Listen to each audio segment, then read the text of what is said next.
Basant Maheshwari joins us, and guess what? He's joining us from our Mumbai studio. He has migrated from Kolkata to Mumbai. So the financial capital attracts everyone, Basant. I mean, it's more than the idea of meeting like-minded people. So Buffett stayed in Omaha and he said, look, I'm very happy. I don't need to interact with Wall Street people. Franklin Templeton is in Chennai. They said, look, we want to stay away. I was Warren Buffett and Templeton. I would have gone to Asansol. No, but he said that we want to stay away from the noise because the noise affects our day-to-day market thinking. So you should be away from the noise. You've come to the central where all the noise is there. I mean, that's very commonly said. But I think it's not about noise. It's also about information, about sharing news and views. But in today's world, Twitter, Facebook, you get to know everything. But it was just, let's go and try and see what happens. And what a timing you've come, right? What a welcome, what a decisive mandate, what a reaction by the market. What next now? Do you think this is the trigger point wherein you see all those bleeding small and mid caps as well come back to fall? I have a different view on this. Sure. I think the broad market is still in the pain. Yeah. Because if you have 6.5% GDP growth, you cannot have 200 companies doing very well. Just imagine a situation where there are 5 people in a room and there are just 3 mangoes. So the stronger ones will go and take 1 each, and the 2 weak guys will be left without the mango. Yeah. So if you have 5 people and if you have 7 mangoes, then each one gets to have 1 of them. Yeah, so I think to Mumbai, once you start talking in terms of mangoes. So moment we have 7.5–8% GDP growth, I think it's that point where the small caps, the mid caps, the tiny caps, the penny caps, everything does well. So I think because of that and other things, and moreover, there's no problem in the Nifty. There's no problem in the top 30, 40, 50 companies that are delivering earnings. See what happened a couple of weeks back. Pidilite came with a horrible set of numbers. We all thought the stock is going to go down, but it did not. It just went up because 3 months of earnings cannot decide a company which is going to stay for the next 50 years. So I think we are back to the 2009 to 2015 era where a handful of 20, 30, 40 companies would do well. Liquidity would chase growth. And if there is growth, people will say, okay, let me put a pie of it in. So there wouldn't be a broad-based recovery, you're saying? It'll be very selective even within broader. At least I can't see a recovery for the next 6 to 9 months. You know, we were taking cognizance of what's going on within the infrastructure space, and there's lots that has been done, a lot of, reform push, but there's a lot that's anticipated in terms of picking up the overall private capex if they're going to stick to their promises for doling out, a sizable amount to the sector. What do you think you've made of the progress for infra? Infra, selectively, I mean the Bharat Mala, where Nitin Gadkari was handling things, he was really pushing things around. But the problem in infra in 2019 and 2004 is, in 2004 you had probably 25 infra companies in India. In 2019 you have 250 companies. And infra is always an L1 thing. So, the cheapest guy who bids for it gets the order. So I think while infrastructure could be made, money from buying those infra companies will require a little more intelligence and thought than what it did earlier. The sliver of the market is growing within financials. Sliver of the market is growing within consumption. And those stocks which are so-called sliver of the market are available at levels at which you would say, look, you got to be crazy to be buying silver at the price of diamond. Forget buying gold at the price of silver. This is like if you buy Bajaj Finance 8 times book. If you look at AU Finance, I mean, again, the same kind of a level. How does one invest in this market? I give this example most of the time, Nikunj. If me and you are being chased by a lion, I don't have to run faster than the lion, I have to run faster than you. So the point is, if there are say 200 companies and just 7 of them are growing at 30%, money will chase those 7. So it's not about whether of course, it's a vested interest, no recommendations. We own Bajaj Finance in truckloads, it may be up to the throat. But the point is, if I get something else at 3 times book growing at similar rate with similar valuations, I would sell Bajaj Finance the next day and tell the broker to switch all the trade. But there isn't anything available. Look at the kind of beating the other NBFCs are taking. But Basant, it's not about NBFCs. I'll give you some examples here, and I'm personally in dilemma to understand how does one judge the growth here. Exactly a year ago, R.C. Bhargav came on the channel and he said the following: "Itna demand hai ki gaadi ka shortage hai." The same guy after 1 year tells us that we are cutting our production because there is just no demand, right?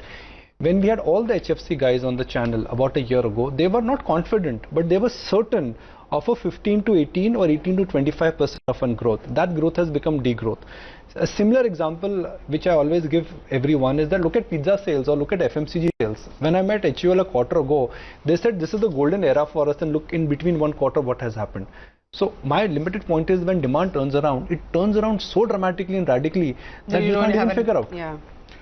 The theory is if there is a company which is 50%, which has 50% of market share, what we say is, "Arey 50% iske paas hai." Asian Paints, Maruti, no recommendation. Maybe Pidilite, maybe a Horlicks, which Glaxo Consumer used to sell sometimes. So when you're yourself 50% of the market, how can you grow at 25% when the market is growing at 10?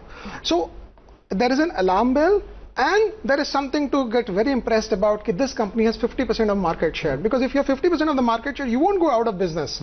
You will still make the business, but you cannot grow fast. So all those companies where they have 50% market share will reach the growth plateau sooner than we think. Look at what happened to Page Industries.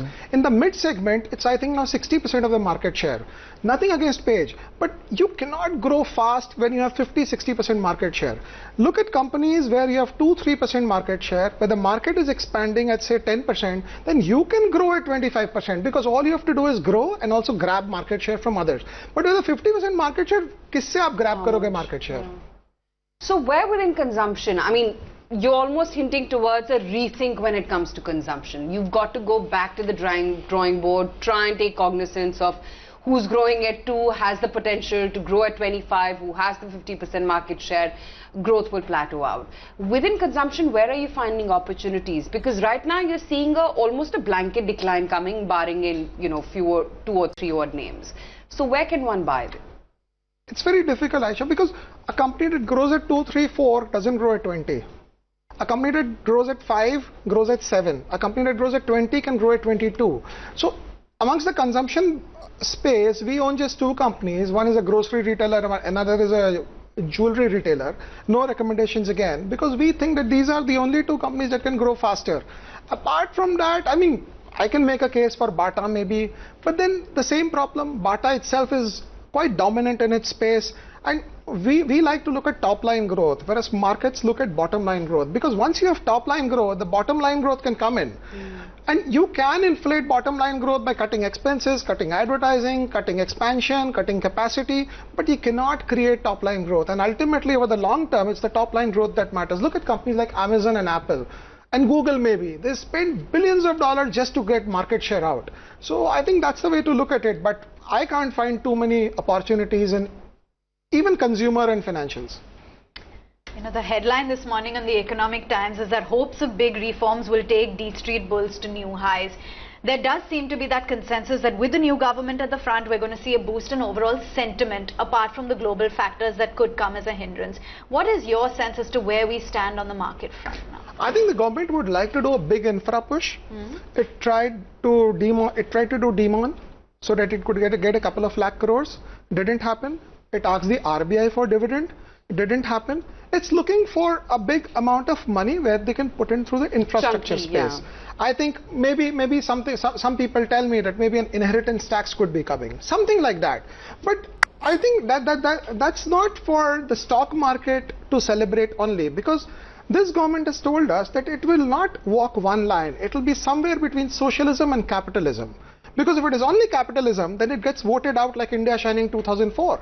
If it is only socialism, then what's the difference between a third front and this NDA government? So the stock markets can celebrate, should celebrate, but the celebration shouldn't go beyond the designated time. We looked at the 5-year chart of NDA1, and then we said, okay, let's compare that with global markets. And what we realized that were S&P in last 5 years and Nifty in last 5 years have given almost neck-to-neck returns. See, 4-5% here or there is point to point. But that's the way it is. All we need to do is that first take a world view and then take an India view. I mean, that's what data is telling us. Basant? I mean, over the last 5 years, the Nifty has done almost nothing. If you go into the 8% broader market, if you go into the broader market, there is more mud there. But then still you could find your company the one which we keep talking about all the time when we meet, Bajaj Finance, it's done phenomenally well. So these pockets will always come in, and you know, like a cliched what we say, it's a stock picker's market, you have to become a value buyer, all those things are good enough.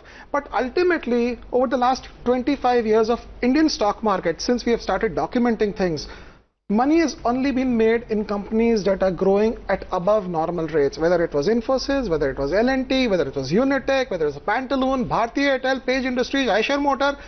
Tell me one company which was growing at 10% and people made 25x on it. I can't find even one. Yeah. But you know, for those who are looking at fresh ideas, you can't buy a Bajaj Finance at the current valuations after the growth is already done. Where can they hunt? We don't own it, no recommendation. I think the corporate banks, Axis Bank, it's getting a makeover.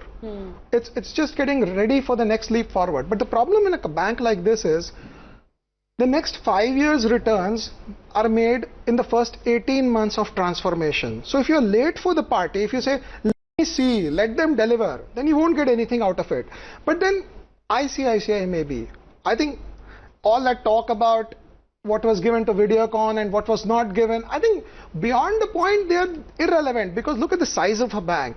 So I think beyond these 2, 3, 4, 5 names, that's why I said I can't look at beyond 20, 30 companies that should do well over the next period of time, unless the government actually comes back and we get 8% GDP growth. And 8% GDP growth is not in the government's hand. It's also in the hands of Trump, it's in the hand of Xi, it's in the hand of China, international events. Too many factors. If Fed increases rates, there's no money here.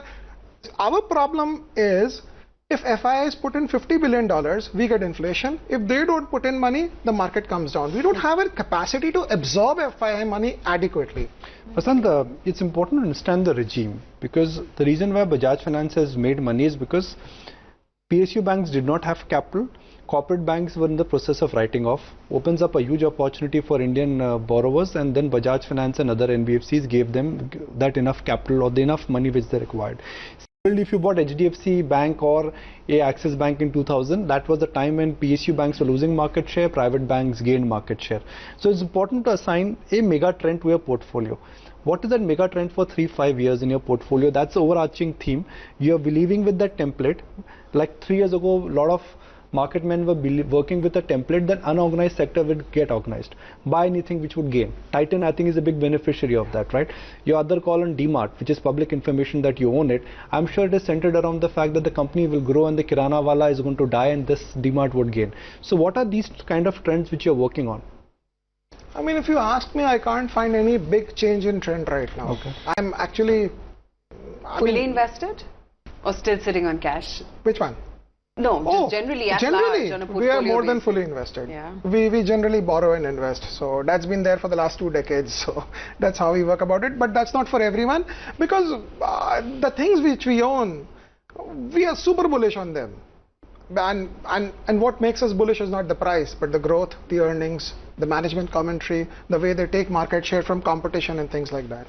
But you wouldn't buy a fresh into a Titan, DMart or a Bajaj Finance at the current level? No, right now we are not buying personally also, but for clients who come in, you have to do some allocations.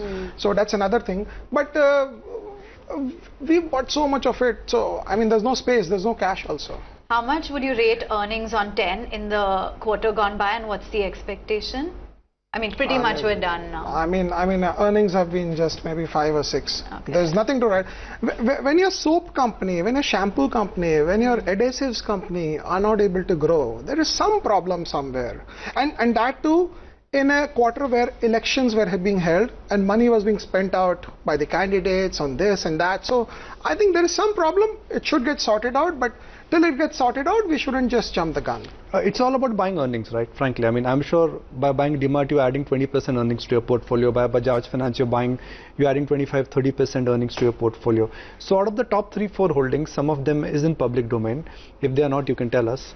Bajaj Finance, DMart, AU Financials. Do you think these companies can grow at 15 to 20%? Can the earnings compound at rate? What happens to stock prices depends on, you know, what Trump has tweeted a night before and what is happening to other parts of the world. So I'm not getting into stock price compounding. I'm getting into business compounding, because if the business and earnings compound, stock market will recognize them. Are you confident? Absolutely confident about 15-20, but Nikunj, we won't wait for 15 and 20. The moment we see that they are coming below the threshold of 25, we would like to get out and get somewhere else. So one bad quarter from Bajaj Finance and you'll get out. No, no, how not does one it bad work? quarter. How does it work? How does can it come because of your decision to sell, how do you make that decision? Whether the bad quarter is because of an external event or an internal company event. For example, if let's assume Capital First were listed and there's no recommendation here. Of course. And if Capital First were growing at 30% and suddenly Bajaj grows at 15, then there's a problem with Bajaj. If Bajaj grows at 15 and there's something else which grows at 5, there's no problem with Bajaj, there's an external event. So you wait for 2 quarters before you take a sell decision. The market gives you 2 quarters, and I'll tell you why. The market gives you 2 quarters because anybody who couldn't get a certain stock at 100 and it's gone to 200, and if it falls at 170, he wants to get in at 170, 150, 140, 130. You get a very easy entry into these, exit into these from these companies. So the markets don't go wham bam into these companies. And there's one more reason: a company which has a free cash flow, which has a dividend paying capacity, which is a sector leader, comes into a gradual decline. It falls like with a parachute from an aeroplane. A company which has negative cash flow, doesn't give dividend, is laden with debt, falls without parachute from a plane. True, and we're still trying to figure out which one of these falls from where. But Basant, great to have you on the show, and now that you're in Mumbai, we should get you more often in the studios. Thanks so much for taking the time out.